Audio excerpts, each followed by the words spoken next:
Assalamualaikum warahmatullahi wabarakatuh. Salam sejahtera Sobat Raka. Salam jumpa di episode kedua dari channel YouTube Rajit Kasih TV. Masih bingung Rajit Kasih TV? Akan saya jelaskan setelah ini.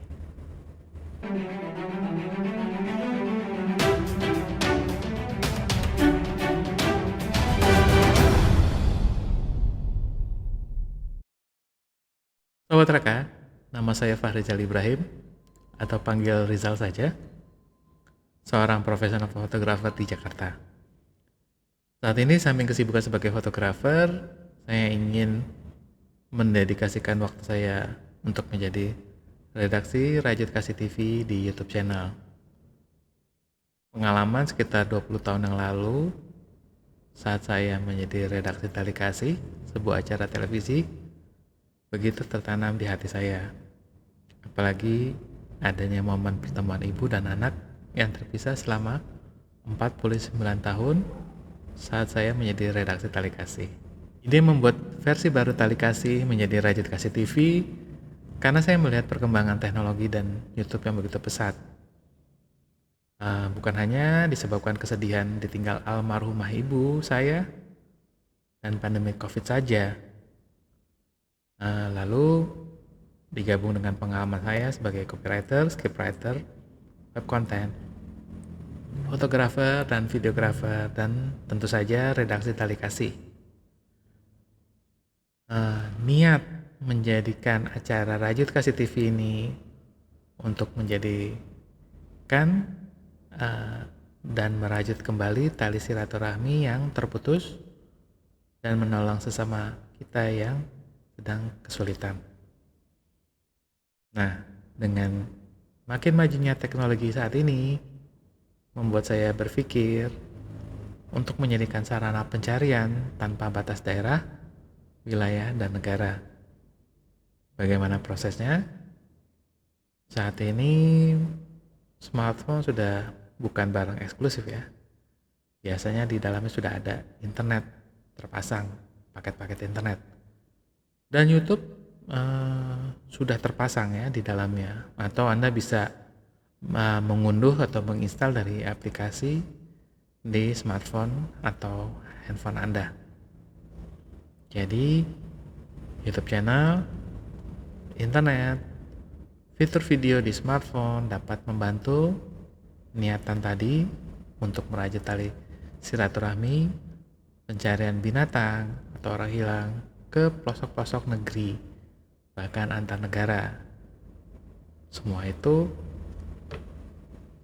ada di tangan Anda. Baik, jadi Rajit Kasih di YouTube channel ini terdiri dari 3 segmen. Segmen 1 adalah segmen berbagi kisah. Nanti kita akan mendengarkan kisah-kisah inspiratif, sedih, dan lain sebagainya dari Anda, Sobat Raka.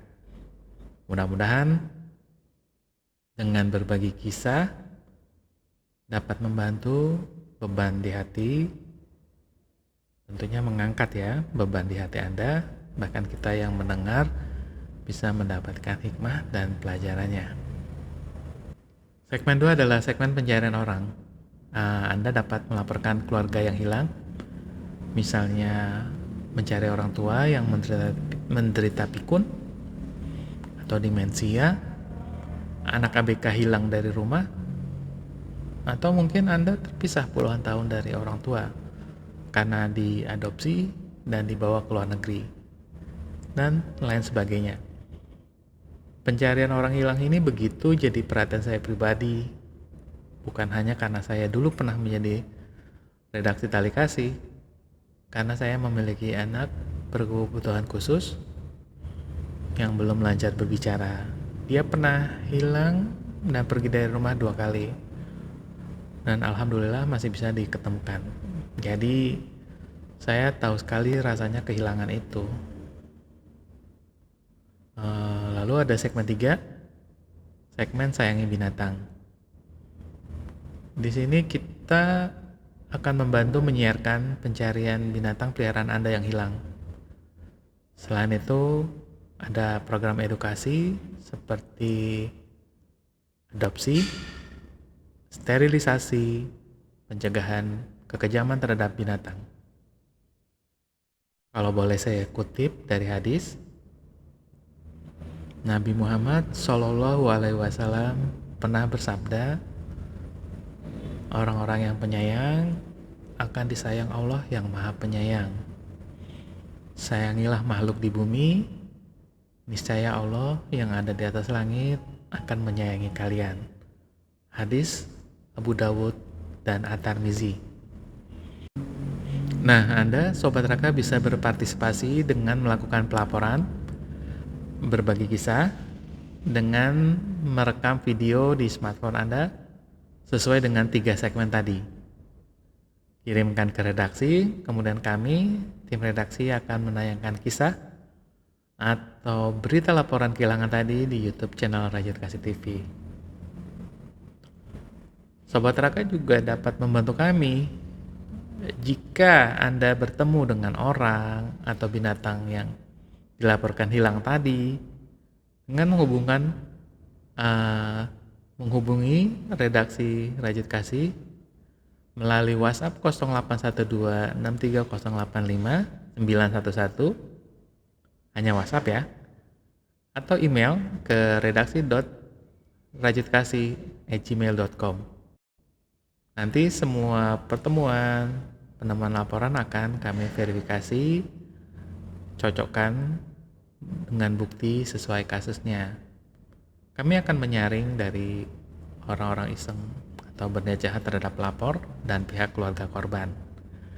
Jadi pihak pelapor tidak akan ditayangkan nomor HP dan alamat detail. Sebagai gantinya nomor WhatsApp dan email redaksi yang akan tercantum nanti. Bagaimana cara ikut serta berbagi kisah dan melaporkan kasus di Rajut Kasih TV? Silahkan simak di bagian akhir. Akan ada contoh video cara melapor dengan merekam video di smartphone. Mudah-mudahan cukup jelas ya saat penayangan nanti. Oke, kita masuk ke segmen 1, segmen berbagi kisah. Kita dengarkan cerita Mas Trio, seorang voice talent.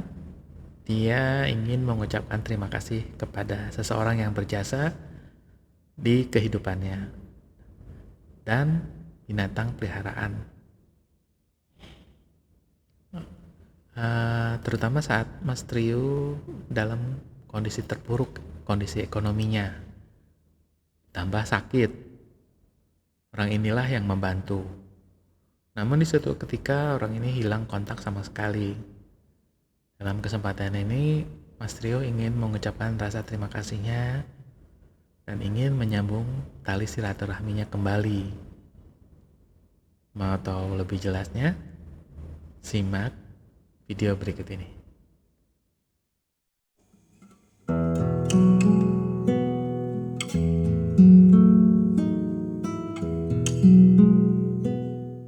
Halo, terima kasih Rajut Kasih yang sudah memberi saya kesempatan untuk hadir di sini untuk bercerita tentang pengalaman saya dan berterima kasih kepada orang-orang yang telah berjasa pada hidup saya.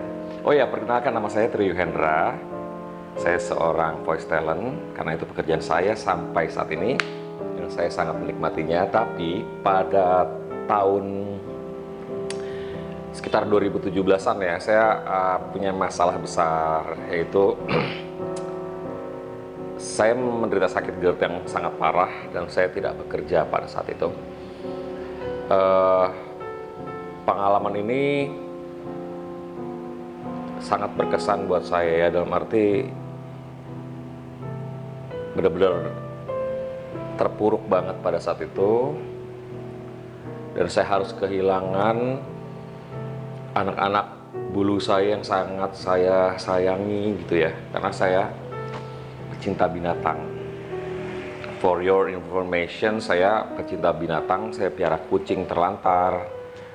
Maksudnya saya suka rescue kucing, saya rawat lah ya, juga anjing gitu. Tapi ini anak-anak saya ada 3 ekor. 4 ekor, sorry. Satu boleh hasil rescue juga, rescue pribadi ya. Yang lain pure saya beli karena saya suka. Semua berjalan baik-baik saja sampai saya sakit GERD itu parah, nggak bisa bangun, dan saya punya masalah pribadi juga. Maksudnya saya sendirian, hidup sendirian ya. Saya harus menanggung kontrak rumah yang lumayan mahal pada saat itu ya, puluhan juta lah ya. Dan saya nggak ada, have no income karena saya nggak bekerja, karena saya sakit. Tabungan saya juga habis gitu ya, karena mengurus anjing banyak itu, mengurus rumah juga dengan segala kebutuhannya ya, juga kucing yang banyak, pada saya itu sekitar 10 ya kalau nggak salah. Itu besar banget dan saya nggak bisa apa-apa, bahkan bangun aja saya nggak bisa gitu. Ya mungkin kalian tahu GERD itu apa ya, sakit lambung ya, asam lambung yang sedemikian parahnya sehingga memberi efek kayak burn ke dada, panas semacam serangan jantung, dan saya masuk IGD itu sampai dalam sebulan tuh 10 kali. Plus pencetusnya mungkin karena stres ya adalah masalah pribadi.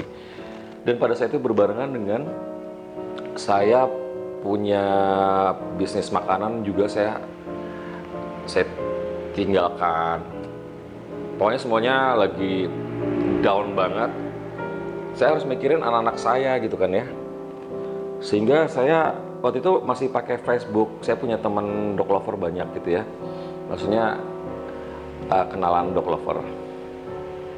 Dan saya sering pasang status tentang kondisi saya dan betapa saya ingin anak-anak saya diselamatkan. Tapi saya juga pemilih orangnya. Saya pengen mereka tuh tetap kumpul pada satu orang gitu loh. At least yang 3 ini. Karena memang dari kecil mereka bersama gitu ya. Bukan karena masalah, ya memang pilih-pilih, tapi memang saya milih untuk kebahagiaan mereka gitu loh. Saya pengen orang mengambil tuh, yang mengadopsi benar-benar yang jauh lebih dari saya dalam hal finansial dan segala macam perhatian gitu ya. Singkat cerita, ada beberapa teman yang nolong saya dengan tulus. Terima kasih Cik Mel yang sudah membantu saya, pembantu moral dan sebagainya. Ada Laurian Lee juga, yang paling berkesan tuh Ibu Kezia beserta keluarga. Beliau tuh baik banget, tulus banget, selalu perhatian ke anjing-anjing saya gitu ya. Dia concern banget terhadap kehidupan saya waktu itu. Sering ngirimin makanan sampai berkarung-karung gitu untuk anak-anak saya makan gitu ya. Sampai 10 karung lebih loh, yang 20 kilograman itu gila banget mas. Maksud saya juga sering memberi titipan ke saya juga berupa uang gitu ya untuk saya makan. Dia tahu banget saya nggak berdaya pada saat itu. Itu luar biasa. Tapi pada suatu ketika di endingnya itu entah kenapa memang sudah jalannya beliau menghilang gitu ya. Saya sangat terima kasih. Saya tetap memiliki kesan yang baik terhadap beliau dan keluarga. Maksudnya di pikiran saya, di hati saya, ibu adalah orang yang baik. Mungkin pada saat itu waktunya kurang tepat untuk terus membantu saya. Kalaupun memang terus membantu, saya tidak akan menjadi seperti sekarang. Setelah itu saya terpuruk benar-benar yang harus survive. Tapi memang ada jalannya, Tuhan tuh maha baik. Ternyata memang seperti itu jalannya. Saya mengalami kejadian yang lebih jatuh dari itu. Ya pokoknya ibaratnya posisi saya begini, ini dari yang sini ke sini kan. Terus amblas lagi, tapi di masa-masa kritis ini dalam kehidupan justru saya dikuatkan gitu loh. Terima kasih untuk itu gitu loh. Walaupun ibu sudah tidak membantu lagi pada saat itu dan kita lose kontak, justru di saat itu saya atas bantuan Tuhan juga ya, mengalami beberapa kejadian yang benar-benar parah dalam hidup, tapi justru membuat saya kuat dan jalannya selalu ada hingga bisa sampai di ke atas lagi gitu loh, at least normal gitu loh. Dan saya terima kasih untuk itu. Mungkin memang sudah jalannya, tapi yang saya sedih karena kita udah nggak ada kontak lagi. Maksudnya ibu adalah angel bagi saya gitu ya, malaikat nggak bersayap ya Pak ya, maksudnya living angel yang ada jalan di muka bumi itu ibu dan keluarga gitu loh. Betapa saya waktu itu bener-bener kacau banget, nggak bisa bangun, nggak bisa apa. Saya mikirin anak saya makan gimana, tapi ibu hadir berkarung-karung. Itu makanan itu luar biasa banget, dan makanan buat saya gitu. Pada saat itu saya pikir itu yang terburuk ya maksudnya, tapi ibu hadir ya sebagai jelmaan malaikat yang diutus Tuhan buat saya pada saat itu. Dan saya selalu memiliki kesan yang baik terhadap orang-orang yang telah membantu saya, kayak Mbak Larion Lee juga, terhadap Cik Mel. Sampai kapanpun gak akan saya lupakan. Dan melalui Rajut Kasih ini, saya dalam lubuk hati terdalam berterima kasih kepada kalian, dan terutama untuk Bu Kezia. Saya mohon maaf banget apabila saya ada kesalahan pada saat itu yang mungkin saya nggak sadari ya, tapi saya ingin bisa merajut tali silaturahim ya ke ibu, karena orang baik itu sangat sulit didapat. Itu bukan hanya suatu kebetulan, saya bilang sih. Memang sudah dirancang Tuhan ya. Dan saya nggak mau kehilangan orang-orang baik seperti Ibu Kezia gitu. Dan terima kasih untuk tim Rajut Kasih karena telah memberi saya kesempatan untuk mengutarakan hal ini. Dan semoga sukses terus dan bermanfaat buat para viewernya. Terima kasih. Salam. Nah, kita sudah mendengarkan kisah Mas Trio ini. Kita bantu doa agar Mas Trio bisa berjumpa dan tersambung kembali tali silaturahminya yang terputus dengan orangnya yang membantunya dahulu. Mari kita lanjut ke segmen 2, yakni segmen pencarian orang hilang.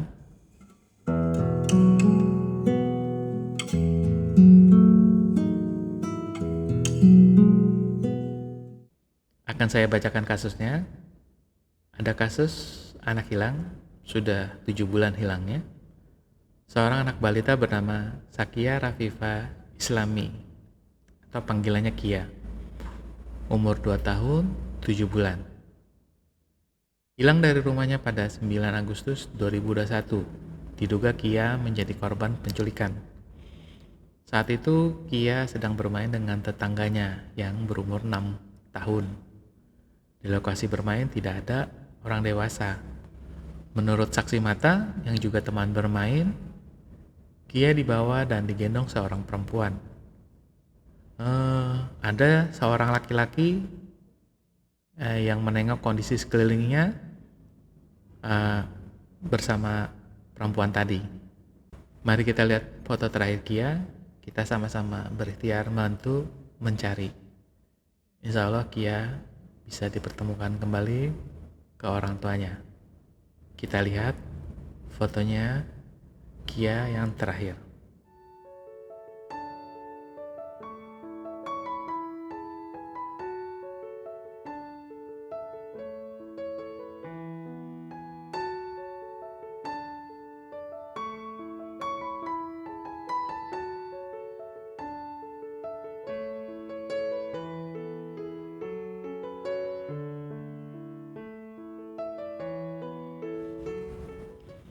Bila Anda, Sobat Raka, ada yang menemukan atau berjumpa dengan Kia, silahkan lapor ke WhatsApp 0812 63085 911.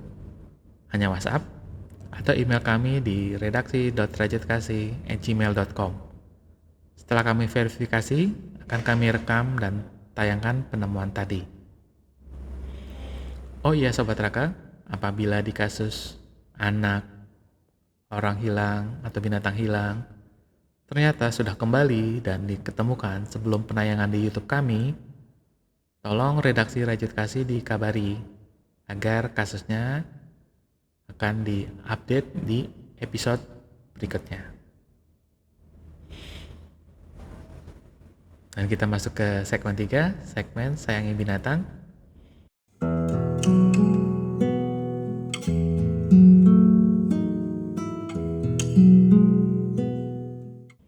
Untuk binatang hilang kali ini kami himpun dari berbagai media sosial. Foto-foto binatang yang hilang dan wilayahnya akan kami tayangkan, namun nomor kontak dan alamat pemiliknya kami hilangkan sebagai usaha preventif dari orang berniat jahat dan iseng. Akan saya bacakan. Telah hilang kucing jantan warna abu-abu dengan berwarna kuning bernama Noel. Sudah disteril sejak 12 Februari 2022 di Jalan Tegalsari, Canggu, Bali. Ada imbalan bagi yang menemukan Noel dari pemiliknya. Mari kita lihat fotonya.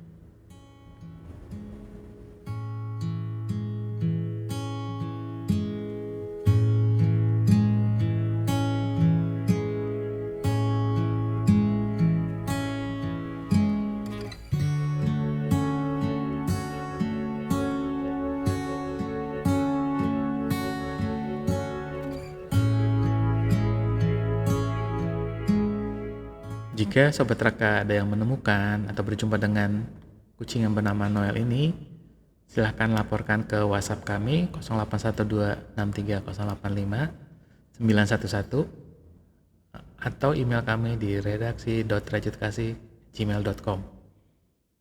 Setelah kami verifikasi, akan kami tayangkan dan penemuan binatang tadi.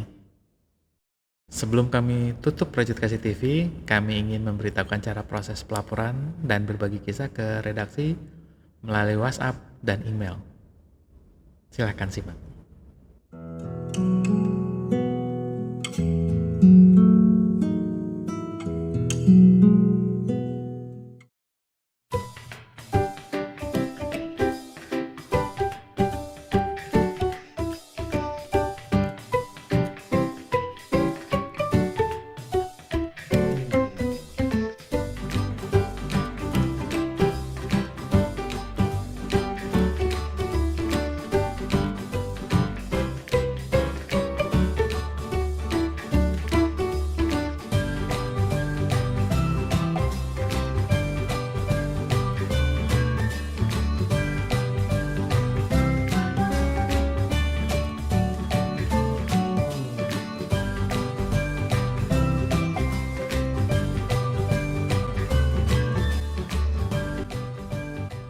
Mudah bukan?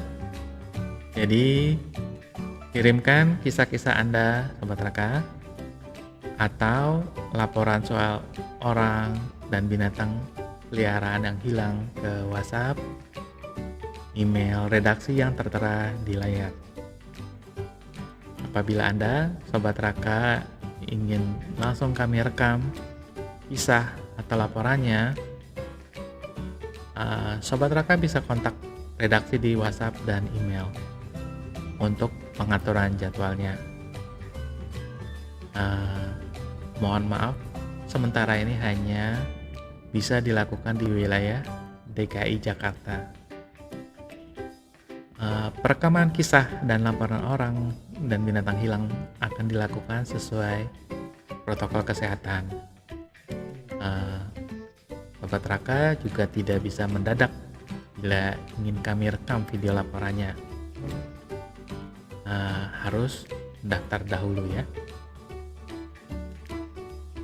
Sebagai disclaimer, kami dari tim redaksi Rajut Kasih TV tidak melakukan proses pencarian atau membentuk tim pencarian orang hilang. Kami hanya membantu merekam, memberitakan, menyiarkan, dan mempertemukan di YouTube channel kami.